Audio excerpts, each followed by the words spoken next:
السلام علیکم، welcome back to our channel need to know. اور بھائی کیا حال چال ہے؟ تو آج کی جو ویڈیو ہے یہ بھی ایک کنٹینیویشن ہے ہماری لاسٹ ویڈیو کی بٹ کوائن سیریز کے اوپر جو ہم بات کر رہے تھے۔ ہم نے ابھی تک بات کی کہ کیسے بٹ کوائن میں ستوشی ناکاموٹو نے ایک نیا decentralize economic system introduce کیا اور کیسے انہوں نے دنیاوی جو سینٹرلائز سسٹم آف اکانومی تھا اس کو چیلنج کیا۔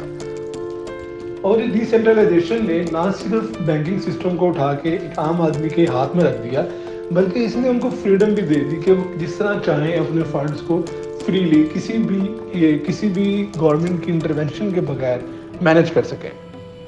تو آج یہیں سے اپنی بات کو کنٹینیو کرتے ہیں اور جانتے ہیں کہ کیسے دنیاوی نظام کو مزید بدلا گیا، کیا انپوٹس ہوئے، کیا آؤٹ پٹس ہوئے، اور کیسے ایک نیا سسٹم اور نیا اکنامک سسٹم، ایک نئی مارکیٹ ایمرج ہوئی۔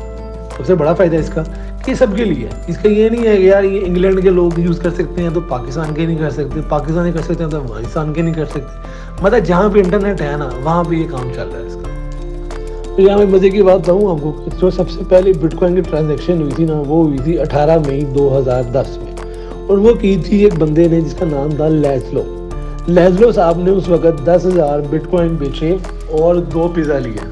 سمجھ رہے ہیں، سن رہے ہیں کہ 2 پیزے لیے کتنے پہ؟ 10,000 بٹ کوائن بیچ کے۔ 2010 کی بات ہے۔ آج کے زمانے میں اس کے جو یہ ہے نا ایک بٹ کوائن وہ ہے $16,000 کا، اور اس کا مطلب ہے کہ یہ کوئی $16 کروڑ کے قریب اس نے آج کے زمانے میں بات کرے تو اس نے 2 پیزا لیے تھے۔ لیکن کیونکہ اس وقت تو اتنا پتہ نہیں تھا کیا بنے گا کیا نہیں بنے گا، لیکن جو بٹ کوائن کی ٹرانزیکشن، جو ریکارڈڈ ٹرانزیکشن ہے اس میں سب سے پہلی ٹرانزیکشن اس بندے نے کی تھی۔ ٹھیک ہے نا، آج بھی اس کے انٹرویوز آتے ہیں، حاصل ہوتا ہے کہ میں نے کیا، مجھے پتہ ہوتا تو میں یہ نہ کرتا۔ آبویسلی اگر پتہ ہوتا تو کوئی بھی نہ کرتا۔ اب جو ہمارے اس میں اگر نیگیٹو باتیں کریں کہ اس کے جو نقصانات کیا تھے، اس کے نقصانات یہ تھے یار، کسی سے کہا جاتا ہے کہ آپ نے اگر جو ڈارک ویب ہے یا آپ نے کوئی انلیگل ٹریڈ کرنی ہے یا آپ نے کچھ ایسی چیزیں لینی ہے، کانٹرابینڈ جو کہ الاؤڈ نہیں ہوتے، یا ٹرانزیکشن کرنی ہے، شیڈی ٹرانزیکشن، شارٹی ٹرانزیکشن، یعنی کہ آپ چاہتے ہیں کہ میں کوئی لین دین کروں اسلحے کا، کسی ایسی چیز کا جس کا کوئی ریکارڈ نہ رہے، تو پھر لوگ کہتے ہیں کہ وہ اس کے لیے یہ بٹ کوائن بنائیں گی۔ اور یہ ہے بھی کہ آپ نے فار ایگزامپل کوئی چیز خریدنی ہے، آپ چاہتے ہیں کسی حکومت کو پتہ نہ چلے تو آپ بٹ کوائن کے تھرو ٹرانزیکشن کر کے کرپٹو کرنسی کے تھرو وہ خرید سکتے ہیں اور کسی کو پتہ بھی نہیں چلے گا، کوئی روک بھی نہیں سکتا۔ تو یہ اس کا نیگیٹیو پوائنٹ تھا۔ پھر کہا جاتا ہے جی کہ بنائی اس لیے گئی تھی کہ لوگ ڈرگ ڈیلرز یہ کام کر سکیں تاکہ اپنے پیسے جو تھے وہ سنبھال سکیں، کیونکہ ہمیں پتہ ہے کہ پیسے کو سنبھالنے کے لیے، اس کو ویلیو دینے کے لیے ہمیں پیچھے کوئی چیز لگانی پڑتی ہے۔ لیکن بٹ کوائن کے پیچھے جو چیز تھی وہ اس کی یہی تھی کہ جی اس کی ایک اہمیت ہے، اس کی ایک ویلیو ہے، ڈی سینٹرلائزڈ ہے۔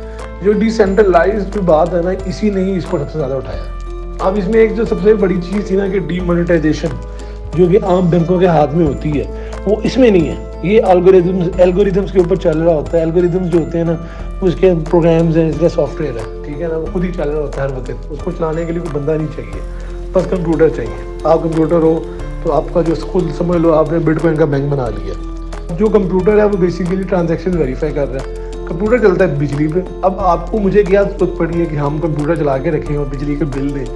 تو ہوتا کیا ہے کہ جو بندہ کمپیوٹر چلاتا ہے اپنے یہاں لگاتا ہے اس چیز کے لیے، وہ بھی کچھ نہ کچھ پیسے کما رہا ہوتا ہے، کیونکہ وہ بھی ایز اے بینک کام کر رہا ہے، ٹھیک ہے نا، جو لیجر کو ویریفائی کر رہا ہے۔ اب ہوتا کیا ہے کہ آپ نے میں نے ٹرانزیکشن کی، اس کو ویریفائی کیا، لیٹ سے ساتھ جو ہے ایک بندہ جس نے کمپیوٹر آن کیا، اس کے کمپیوٹر نے آپ کی اور میری ٹرانزیکشن کو ویریفائی کر دیا۔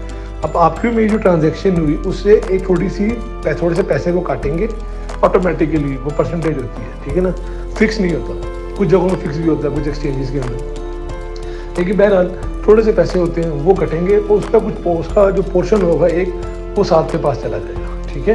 اب ساتھ نے بھی پیسے کما لیے، آپ نے میری ٹریڈ بھی ہو گئی اسموتھلی، ٹھیک ہے۔ تو اس سے کیا ہوا، یہ بھی ایک نئی مارکیٹ شروع ہوئی۔ اس مارکیٹ کا نام تھا بٹ کوائن مائننگ یا کرپٹو مائننگ۔ مائننگ شروع ہوئی نا تو روز کے 21 ملین بٹ کوائن تھے جو کہ مائن کیے جاتے تھے۔ مائن کا مطلب ہے کہ ٹرانزیکشن کرتے ہیں لوگ تو وہ بٹ کوائن جنریٹ ہوتے ہیں، تو بیسیکلی جنریٹ ہوتے ہیں، اس لیے ان کو نام دیا انہوں نے مائننگ کا۔ تو شروع میں کیا ہوا کہ ڈیلی کے 21 ملین بٹ کوائنز جو تھے وہ ڈیلی جنریٹ ہوتے تھے اس مائننگ کے پروسیس کے ساتھ، ٹھیک ہے۔